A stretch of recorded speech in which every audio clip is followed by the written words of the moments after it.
Yes, 80 watts per minute start। उपाध्यक्ष महोदय, मेरे विचार से इस तरह का बिल सरकार को नहीं लाना चाहिए था।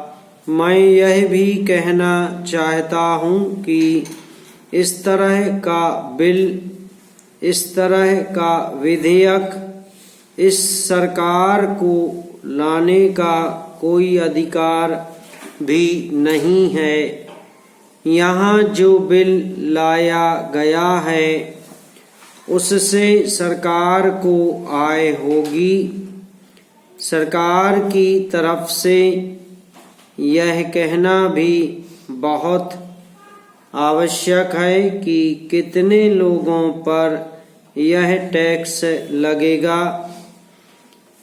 यह तो हो सकता है कि ठीक संख्या से न बता सकें, लेकिन कुछ संख्या तो इनको देनी ही चाहिए। वित्त मंत्री महोदय को इसके साथ साथ यह भी कहना चाहिए था कि इससे कितनी आय होगी। जो आय इस बिल से होगी वह किस मद में खर्च होगी। यह बात यदि वह कह देते तो उनका कुछ अधिकार इस बिल को लाने का हो सकता था। पैरा उपाध्यक्ष महोदय, इस बिल में यह भी कहा गया है कि इसके लिए एक विभाग बनेगा। इस विभाग में बहुत से उच्च अधिकारी और कर्मचारी भी होंगे।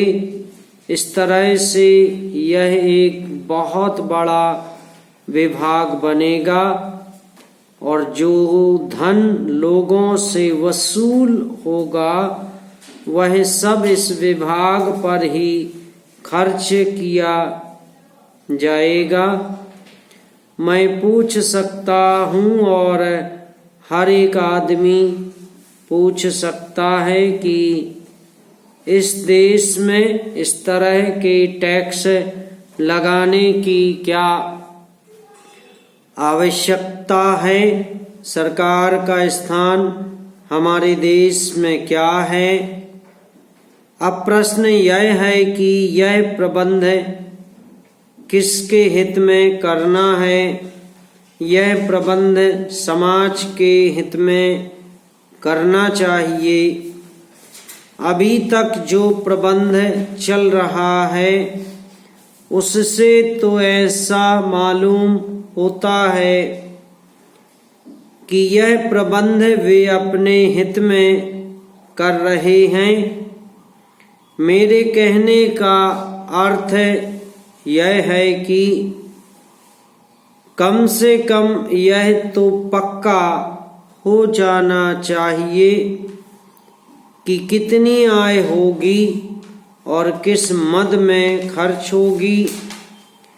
यदि वे ऐसा नहीं बताते तो इस तरह का बिल भी इनको नहीं लाना चाहिए।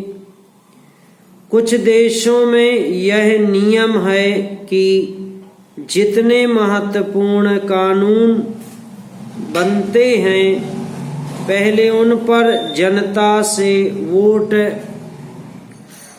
लिया जाता है।